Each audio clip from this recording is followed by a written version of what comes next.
톨스토이의 아주 유명한 명언이 있습니다. 그 명언은 사람은 저마다 자기의 십자가를 지고 인생을 살아간다. 시련이 없는 인생은 없다는 것이죠. 누구나 다 시련을 만나게 되어 있습니다. 그러기에 시련을 피하게 해달라는 기도는 의미가 없습니다. 그래도 시련을 만나기 때문이죠. 중요한 것은 시련을 우리가 어떻게 여길 것인가, 그 시련을 우리가 어떻게 극복할 것인가, 이것이 훨씬 더 중요한 질문인 것입니다. 놀라운 것은 우리가 살다 보면 주변에서 시련을 극복하는 사람들을 보게 돼요. 시련을 만나서 원망하고 불평하고 자신의 인생을 더 망가뜨리는 사람들이 많지만 시련 속에서도 빛나는 인생을 살아가는 사람들이 있습니다. 최근 상영된 히말라야 보셨습니까? 영화는 안 보시나 봐요. 늘 기도하고 말씀 보고. 저도 히말라야를 보게 됐는데 어문길 대장을 내가 너무나 좋아해서 그것을 봤는데 정말 어떻게 그런 오진 고난, 그 박무택 그 사람과 대원과 함께 그 밤을 보내는 매달려서 보냈던 그 장면. 어쩌면 그 시련을 극복한 인생은 정말 빛나는 별처럼 아름답지 않습니까? 우리에게 수많은 감동을 주지요. 그러나 그런 시련을 이기는 사람들도 시련을 할 수만 있으면 피하고 싶어 합니다. 솔직한 마음이죠. 그런데 시련을 기쁘게 여기는 사람이 존재할 수가 있을까? 시련을 극복하는 것도 위대한데 시련을 만났을 때 그 시련을 환영하는 사람, 그런 사람이 과연 존재할 수 있을까? 네, 있습니다. 오늘 본문이 그것을 말하고 있잖아요. 오늘 본문에는 시련을 기쁘게 여긴 한 사람을 소개하고 있습니다. 그 사람이 누구예요? 눈치만 있으면 얼마든지 알 수 있는데 우리가 지금 뭘 강의하고 있습니까? 야고보. 그럼 누구겠어요? 누가 또 있겠습니까? 그래요, 바로 야고보입니다. 오늘 본문 1절과 2절에서 야고보는 2절에서 특히 이렇게 말합니다. 2절에서 내 형제들은 너희가 여러 가지 시험을 당하거든 온전히 기쁘게 여기라. 이런 말을 왜 할 수 있었겠어요? 야고보 자신이 시련을 만날 때 기쁘게 여겼기 때문이에요. 그렇다면 여기서 질문이 생겨요. 도대체 야고보는 누굴까? 야고보는 누굴까요? 야고보라는 것은 다 알아요. 야고보는 누가 지었습니까? 그럼 다 야고보래요. 그럼 어떤 야고보예요? 그럼 이제 머리를 긁적긁적거리는 거예요. 성경에, 신약 성경에 한 야고보가 4명 이상이에요. 알페오의 아들 야고보, 세베대의 아들 야고보, 유다의 아버지 야고보, 예수님의 형제였던 야고보. 벌써 헷갈리기 시작하죠. 자, 오늘 본문에서 야고보서는 누가 썼을까요? 예, 어려울 때는 늘 답은 맨 나중에 있다. 예수님의 형제 야고보가 쓴 겁니다. 예수님의 형제 야고보는 예루살렘 교회의 초대 담임 목사였습니다. 그러니 얼마나 고난이 많았겠어요. 왜냐고요? 당시에는 그리스도인으로 산다는 것 자체가 시련이었어요. 일단 유대인들의 핍박이 있었습니다. 여러분 스데반의 순교를 기억하시나요? 그 핍박이 얼마나 맹렬했는지, 한 사람을 죽음에 몰고 가는 그런 극심한 핍박. 모두가 스데반처럼 순교한 것은 아니었지만 순교 당할 만큼 힘든 핍박이 이어졌습니다. 또 로마 제국의 정치적인 핍박이 있었습니다. 그런 로마 제국의 정치적인 핍박과 아울러서 글라우디오 황제 때 큰 흉년이 들어서 모두가 경제적으로 어려워졌을 때 더 어려웠던 사람은 믿음 때문에 자신의 모든 것을 포기했던 그리스도인들이었습니다. 경제적인 극심한 어려움, IMF, 요즘 글로벌 금융위기와는 비교할 수 없는 극심한 경제적인 고통이 있었습니다. 그때 야고보가 예루살렘 교회의 담임 목사였다. 상상할 수 없는 고통이 있는 것이죠.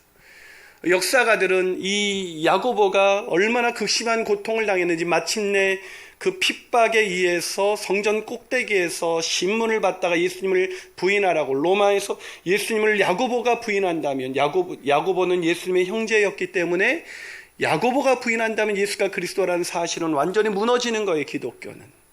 그래서 야고보를 집요하게 신문을 가하고 핍박을 가하고 시련을 가했습니다. 그러나 야고보는 그 신문을 받으면서 성전 꼭대기에서도 오직 예수만이 나의 주님이시고 나의 그리스도이십니다. 오늘 본문 1절에서도 하나님과 주 예수 그리스도의 종이라고 자신을 소개하고 있어요. 여러분, 자기의 형제예요. 예수는 어떻게 이것이 가능할까요? 인간적으로 예수님을 가장 그리스도로 받아들이기 힘들었던, 하나님의 아들로 받아들이기 힘들었던 사람이 야고보가 아니었을까요? 오늘날 내 동생이 나오고 있는데 내 동생이 형, 나 사실은 그리스도야. 그럼 제가 어떻게 하겠어요? 병원 가자 하고 가지 않겠습니까? 그랬던 야고보가 어떻게 예수를 그리스도라고 고백할 수 있었을까? 그것은 바로 성령 하나님의 역사십니다. 우리가 예수를 주라고 시인한 것도 성령이 아니고서는 누구든지 주라고 시인할 수 없는 일이라. 이런 야고보는 결국 예수님을 부인하지 않고 성전 꼭대기에서 떨어지게 됩니다. 떨어져서 밑으로 떨어졌어요. 비를 철철 흘리고 있는데 죽지 않은 거예요. 그 죽지 않은 야고보를 향해서 분을 가라앉지 못했던 성난 군중들이 돌을 쳐 들기 시작했습니다. 그리고 쳐 죽였어요. 야고보의 순교입니다. 그렇게 철저하게 가난하고 고난당하고 그렇게 살다가 마침내 순교한 사람. 그 사람이 오늘 우리를 향해서 이렇게 말합니다. 시련을 만나거든 온전히 기쁘게 여기십시오. 느낌이 오세요? 이게 가능한 일일까요? 여러분 어떤 시련을 만나셨습니까? 경제적인 시련이 있으세요? 질병으로 인한 시련이 있으십니까? 제가 신방을 가보면 정말 시련이 없는 가정이 없어요. 그런데 그런 야고보가 오늘 우리에게서 말합니다. 제가 여러분의 시련을 만났는데 여러분이 질병에 걸렸어요. 고칠 수 없는 암에 걸렸어요. 근데 제가 말합니다. 집사님, 암 걸린 것을 온전히 기쁘게 여기십시오. 미쳤다고 하지 않겠습니까? 시험 들지 않겠어요? 사는 여러분, 야고보 같은 사람은 몰라도 시련을 기쁘게 여길 수 있는 사람은 없어요. 그런 사람은 없습니다. 그런데 야고보는 있다고 말합니다. 흩어져 있는 그리스도인 12지파. 이 12지파는 이스라엘 사람들을 가리키는 게 아니라 바로 그리스도인들을 상징합니다. 신약에 오면. 즉 흩어진 사람들, 핍박 때문에 스데반의 순교로 인해서 흩어져서 이제 극심한 시련 가운데 살아가고 있는 그 그리스도인들을 향하여 야고보는 말하고 있는 거예요. 시련을 만나면 기쁘게 여기십시오. 이미 만난 사람들이었습니다. 여러분, 시련을 만나지 않은 사람에게 시련을 만나거든 기쁘게 여기라는 말은 할 수가 있어요. 그러나 오늘도 시련 속에서 처절하게 오늘 하루를 견디기 힘든 그런 사람들에게 시련을 만나거든 기쁘게 여기라 할 수 없는 말이에요. 그런데 야고보는 오늘 그렇게 말하고 있습니다. 왜 우리가 그렇게 시련을 기쁘게 여겨야만 하는 것일까요? 첫 번째로 시련이 온전한 인내를 만들어내기 때문입니다. 시련이 뭘 만들어낸다고요? 온전한 인내. 이렇게 말씀드리면 아니 목사님, 요즘 시대에 인내가 뭐 그렇게 중요합니까? 시련이 만들어내는 게 결국 인내라면 뭐 인내가 그렇게 중요합니까? 요즘 빨라야 돼요, 모든 게. 그래서 여러분 통신회사에서의 그 광고 카피 기억나십니까? 빠름. 한 번 빨라도 안 돼요. 3번 빨라요. 3G 시대. 근데 3G도 안 돼서 4G. 5G 계속해서 더 빨라야 되는 시대에 어쩌면 느리다는 것은, 인내한다는 것은 느림이고 뒤처짐이고 미련하고 어리석은 것으로 느껴질 수 있는 시대에 인내가 뭐 그렇게 중요합니까? 중요하지요. 야고보서 5장 11절을 같이 한번 읽어볼까요? 자, 앞부분까지 있습니다. 시작. 보라, 인내하는 자를 우리가 뭐라고요? 인내하는 자가 어떤 사람이라고요? 복된 인생입니다. 옆 사람에게 인사해볼까요? 인내합시다. 그것이 축복입니다. 시작. 인내합시다. 한 번 더 인사해볼까요? 내가 당신을 향해서 인내하겠습니다. 시작. 내가 당신을 향해서 인내하겠습니다. 그게 축복이에요. 인내하는 것이 축복이에요. 그것은 바울도 이렇게 얘기합니다. 로마서 5장 4절에서 인내는 연단은 소망을 이루는 줄을 압니다. 인내가 소망을 이루게 만든다는 것입니다. 아니, 예수님은 누가복음 8장 15절에서 인내에 대해서 이렇게 말씀해 주셨습니다. 좋은 땅에 있다는 것은 착하고 좋은 마음으로 말씀을 듣고 지키어 인내로 결실하는 자니라. 좋은 땅은 어떤 땅이에요? 인내할 수 있는 마음입니다. 하나님의 말씀을 두고 나쁜 땅은 뭐예요? 말씀은 다 들었어요. 그러나 그 말씀대로 살아갈 때 계속해서 시련이 옵니다. 세상에 염려와 걱정이 옵니다. 그래서 말씀에서 떠나는 거예요. 그게 나쁜 땅이에요. 좋은 땅은 무엇입니까? 그런 시련과 역경 속에서도 인내를 만들어가는 것입니다. 인내할 줄 아는 마음을 갖는 것입니다. 그 인내하는 사람, 세상 모든 사람이, 예수 믿지 않는 사람이 더 잘 될 때 오직 말씀을 들으며 인내하면서 순종하면서 걸어가는 사람, 그 사람의 인생이 천국에서 해같이 빛나게 될 줄로 믿습니다. 그 사람의 인생이야말로 가장 복된 인생을 살아가게 될 줄로 믿습니다. 그것이 오늘 예수께서 우리에게, 아니 신약 성경이 한결같이 우리에게 얘기해 주는 거예요. 하지만 안타깝게도 오늘날 사람들은 인내하지 못합니다. 심지어 그리스도인들도 성경을 배우지만 인내하지 못합니다. 왜 그럴까요? 이유는 딱 한 가지입니다. 시련을 만나지 못했기 때문에. 초대교회 그 성도들이 만났던 핍박, 그 고난과 시련, 그 모진 고난과 시련이 우리 가운데 없습니다. 내 어렵지 않다는 게 아니에요. 견디기 힘든 용광로에 담구어진 그 철과 금처럼 그렇게 우리를 단련시킬 수 있는 그런 모진 시련이 우리에게 없다는 거예요. 우리가 광야 기도에 초대한 목사님, 그 유해근 목사님이 앞을 잃어버리는 실명을 해버렸습니다. 그것이 자신에게 축복이라고 말하면서 그는 빛나는 모습으로 더 많은 사람들에게 감동을 불러일으키는 사역을 하고 있었어요. 그 이유는 뭘까요? 그분이 저보다 더 많은 책을 읽었거나 그분이 저보다 더 많은 공부를 했기 때문이 아니라 그분의 인생 가운데 시련이라는 것이 있었기 때문이에요. 사랑하는 여러분, 시련은 축복입니다. 그러기에 시련을 기쁘게 여기시는 저와 여러분이 되시기를 주님의 이름으로 축원합니다. 한 발 더 나가서 왜 우리는 시련을 기쁘게 여겨야만 하는 것일까요? 그 두 번째 이유는 시련이 온전한 사역을 하게 만들기 때문입니다. 시련이 온전한 사역을 할 수 있도록 만들어요. 온전한 인내, 온전한 사역. 그럼 믿음을 갖게 되면 우리는 어떤 꿈이 생겨요? 하나님을 위해서 일하고 싶다. 근데 일하다 보면 금세 좌절해요. 왜요? 내가 너무나 부족해요. 나 같은 것 이 일 계속해도 될까? 내가 목자해도 될까? 내가 교육 목자를 해서도 될까? 저도 그래요. 늘 고민이 돼요. 내가 나 같은 게 목사가 되는 것이 맞을까? 늘 부족합니다. 그래서 나름대로 노력을 막 해요. 그런데도 부족함이 채워지지가 않아요. 늘 부족해요. 늘 내 자신이 쓰러지는 걸 경험하게 됩니다. 왜 그럴까요? 그것은 시련을 만나지 못했기 때문입니다. 어느 날부터 제 인생 가운데 시련이 없어졌어요. 스트레스가 없다는 얘기가 아니에요. 목회하면서 스트레스가 있어요. 그런데 어쩌면 돌이켜보면 제가 신학교 막 갔을 때 그때 가장 많은 시련, 부모로부터 다 외면을 당하고 모든 시련 가운데 있었을 때 그때 저는 가장 빛나는 인생을 살았던 것 같아요. 한 목수가 가장 좋은 나무 하나를 베었습니다. 여러분도 한번 들어봤을 동화예요. 그리고 나무를 자릅니다. 그리고 깎아냅니다. 구멍을 냅니다. 그리고 막 계속해서 다듬기 시작합니다. 연마하기 시작합니다. 너무나 고통스러워서 나무가 비명을 지릅니다. 왜 나만 이런 시련을 주냐고. 그때 목수가 나무에게 이렇게 말합니다. 나무야, 나무야, 내가 너를 이렇게 자르고 깎고 구멍을 내고 너를 다듬지 않으면 너는 그냥 나무 조각에 불과해. 너는 내가 너를 파괴하고 있다고 생각하겠지만 그게 아니야. 내가 너를 아름다운 소리를 내는 피리를 만들고 있는 거야. 너의 아름다운 소리를 통해서 사람들이 그 아름다운 소리를 통해서 영혼이 즐겁게 되고 슬퍼하는 심령들이 회복되게 될 거야.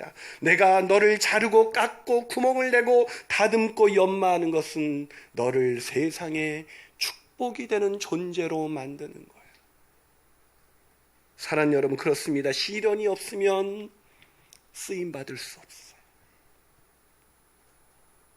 시련이 없는 사람을 하나님이 위대하게 쓰신 것을 보신 적이 있습니까? 역사를 돌아보십시오.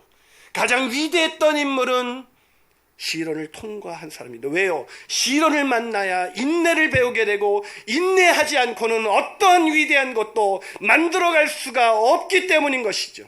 그렇기 때문에 하나님께서는 반드시 시련을 통해서 우리가 인내를 배우게 하시는 것입니다. 그래서 오늘 4절에서 야고보는 이렇게 말합니다. 인내를 온전히 이루라. 이게 무슨 뜻일까요?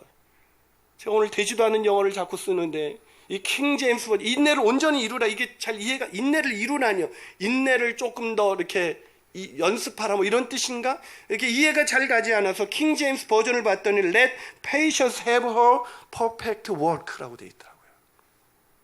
무슨 말입니까? 인내가 하게, 하게 하라는 동사잖아요. 이해가 안 되십니까? 하게 하라. 어떻게? 퍼펙트한 일을, 완전한 사역을 하게 하라. 뭐가요? 뭐가 완전한 사역을 하게 만들어요? 인내가. 그래서 이것을 제대로 번역하면 인내가 온전한 사역을 얻게 하라. 인내가 온전한 사역을 얻게 만든다. 무슨 말입니까? 시련을 만난 사람만이 인내를 배우게 되고 그 인내를 배운 사람만이 온전한 사역을 할 수가 있다는 것입니다. 사역을 잘하고 못하고는 없습니다. 사역을 잘하고 못하는 것이 아니라 우리가 인내하지 못했기 때문에 거기서 그만둔 것입니다. 인내하지 않았기 때문에 열매가 없는 것입니다. 인내할 수만 있다면 우리는 열매를 얻게 됩니다. 힘든 시간을 보내고 있습니다. 어려운 시간을 보내고 있습니다. 그러나 인내하십시오. 그 시련 속에서 기뻐함으로 인내하게 되시기를 주님의 이름으로 축원합니다. 그런 인내를 통해서 우리는 마침내 온전한 일을 하게 될 것입니다. 우리 가정에서 온전한 남편의 일을 하게 될 것입니다. 온전한 아내의 일을 하게 될 것입니다. 온전한 아빠의 존재가 될 것이고 온전한 엄마로서 일하게 될 수 있을 거예요. 우리가 시련을 만나야 우리가 교회에서 온전한 목자가 될 수 있습니다. 우리가 시련을 만나야, 그래서 하나님이 쓰시는 사람이면 사람일수록 하나님의 시련을 통해서 그를 연마하고 계시는 것입니다. 그때 아프다고 말하지 마세요. 여러분, 아브라함은 무려 25년 동안 인내하면서 기다렸습니다. 무려 요셉은 13년 동안 기다렸어요. 아니요, 모세는 40년 동안 광야에서 기다리게 하셨습니다. 인내를 배우게 하셨어요. 시련을 통해서. 왜요? 인내해야 사역할 수 있기 때문입니다. 저는 저와 여러분이 인내를 통해서 온전한 사역을 하게 되기를 원합니다. 그래서 히브리서 기자는 히브리서 12장 1절에서 이렇게 말합니다. 우리 다 같이 한번 읽어볼까요? 있습니다. 시작. 이러므로 우리에게 구름같이 둘러싼 허다한 증인들이 있으니 모든 무거운 것과 얽매이기 쉬운 죄를 벗어버리고 인내로서 우리 앞에 당한 경주를 하자. 인내로서 경주합시다. 인내로서 경주합시다. 왜요? 우리 앞에 구름같이 허다한 증인들, 인내로서 시련을 통해서 인내를 배운 그 수많은 사람들이 어떤 일을 하게 됐는지 우리 앞에 증인으로 서 있습니다. 그러게 무거운 것, 얽매이기 쉬운 그런 세상의 근심과 세상의 염려와 걱정과 두려움을 다 떨쳐버리고 인내로서 경주하시는 저와 여러분이 되시기를 주님의 이름으로 축원합니다. 마지막으로 우리는 왜 시련을 기쁘게 여겨야만 하는 것일까요? 그 세 번째 이유는 시련이 온전한 인격을 만들어내기 때문입니다. 시련이 온전한 인격을 만들어냅니다. 지난주 감격 속에 제자훈련 2기가 시작되었습니다. 각자의 간증하는데 눈물바다가 됐어요. 상상할 수 없었죠. 그러나 저는 1기를 해봤기 때문에 2기에도 그런 일이 일어날 것이라고 저는 확신했습니다. 그런데 그분들이 간증을 하는데 공통점이 있었어요. 시련이 없는 사람이 없었어요. 아니, 시련의 강도가 더 셌던 분의 간증은 참을 수 없는 눈물을 쏟아내게 만들었습니다. 시련의 강도만큼이나 그분들의 신앙은 빛나고 있었습니다. 그러면서 1기 때도 그렇게 훈련을 받았던, 고난받았던 한 시련 가운데 있었던 한 자매가 떠올랐습니다. 이 자매는 어릴 적부터 남의 피로를 채우는 것에 관심이 많았습니다. 아무것도 없는데 유학을 갔어요. 거기서 자기도 찢어지게 가난했지만 자기보다 더 가난한 사람을 채우는데 자신의 온 정성을 쏟습니다. 국제결혼한 사람의 어려움을 돌봐주기도 하고, 가난한 유학생들을 먹이기도 하고 입히기도 하고 재우기도 하고, 그들을 공항에서부터 라이드하면서 교회에서 하기 싫은, 사람들이 하기 싫어하는 모든 일을 다 감당하고 있었어요. 그러나 너무나 가난했습니다. 너무나 힘겨운 시간을 보내야만 했습니다. 그런데 이 자매의 그 어려움을 알고 친구가 자기 일을 돌보지 못해서 여성으로서 머리 하나 제대로 다듬지 못하고 살고 있는 그 친구에게 미장원 가서 머리를 하라고 비용을 줬어요. 여러분, 한국에서 미용실 비용 뭐 그래도 비싸다고 그러지만 미국은 장난 아니거든요. 그래서 머리를 다듬지 못했던 여성이 얼마나 자기를 꾸미고 싶어 해요. 그걸 다듬지 못했던 그 마음을 알아주고 그랬던 그 친구의 마음에 얼마나 눈물이 났을까. 눈물 나는 선물을 받아들였었는데 마침 그때 몸이 불편해서 이렇게 미국에선 장을 보려면 몇 시간 차를 타고 가야 되니까 그 장을 보는데 몸이 불편해서 장 보지 못하는 분의 집사님의 장보기 봉사를 이분이 남모르게 했었어요, 이 자매가. 장 보러 간 김에 머리를 깎고 왔어요. 그런데 그 다음 주에 교인들의 시선이 따가운 거예요. 저녁에 집으로 돌아왔는데 빗발치는 전화가 있었습니다. 이유는 이것이었습니다. 어떻게 가난한 유학생이 그것도 3시간이 걸리는 버지니아에까지 가서 장을 보고 미장원에 갔다 올 수가 있냐는 거였어요. 참 웃기죠. 남이야 미장원을 가든 말든. 교회는 왜 그런 거에 관심이 많은지 몰라요. 왜 그렇게 남 얘기에 관심이 많은지 몰라요. 너무나 힘들었어요. 너무나 사랑하고 섬겼던 사람들. 남편과 함께 모든 것을 정리하고 일주일 만에 한국으로 돌아왔습니다. 자매의 마음속에는 그들이 뭔가 내가 이곳을 떠나봐야 내가 얼마나 당신들에게 소중한 사람이었는지를 깨닫게 되겠지. 그때 나한테 미안하다고 말하겠지. 그 마음 하나뿐이었다고요.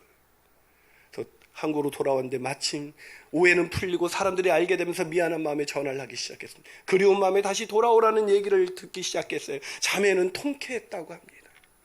그래, 내가 원하는 대로 내 억울함이 풀리는구나.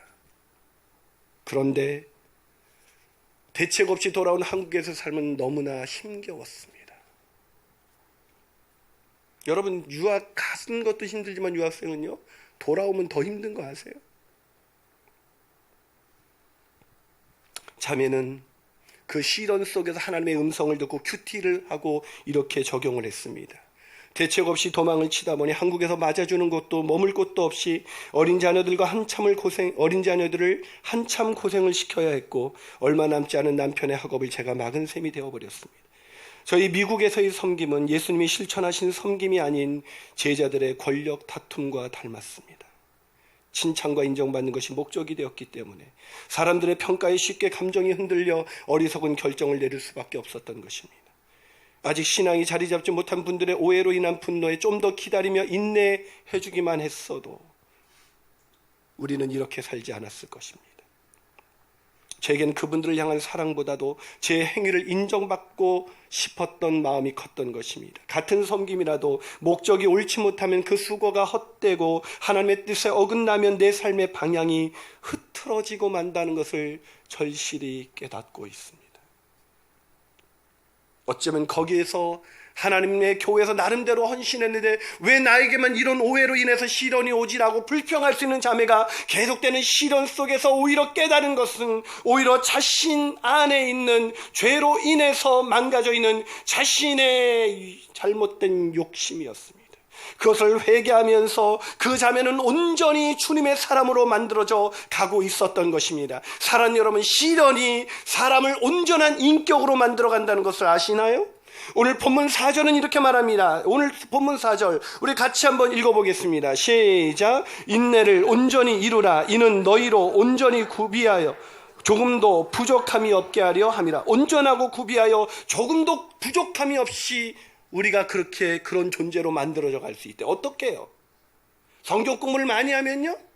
봉사를 많이 하면요? 아니요. 시련을 만나서 시련 중에 인내하면서 사역을 하게 되면 그 인내로 사역하는 감당을 통해서 우리가 온전해진다는 거예요. 여러분, 여러분으로 부족한 제가 여러분보다 조금 더 다듬어진 부분이 있다면 그것은 어쩌면 시련 때문이었을 거예요. 여러분, 주변을 돌아보십시오. 뭔가 남다른 사람, 그 사람은 교회를 오래 다닌 사람이 아니라 직분이 높은 사람이 아니라 그 사람은 남다른 시련이 있었던 사람이에요. 그 시련 속에서 믿음으로 견뎠던 사람, 그 믿음 때문에 시련을 기쁘게 받아들였던 사람, 그런 사람이 온전한 인격으로 다듬어져 가는 것이죠. 사랑하는 여러분, 성경은요 단 한 번도 온전하다는 얘기를 도덕적으로 의미 없는 사람이라고 표현해주고 있지 않습니다.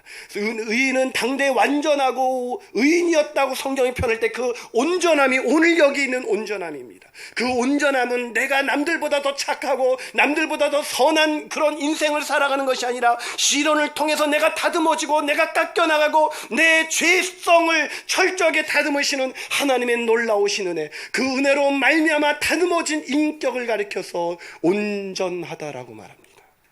그러기에 우리는 온전해질 수가 있습니다.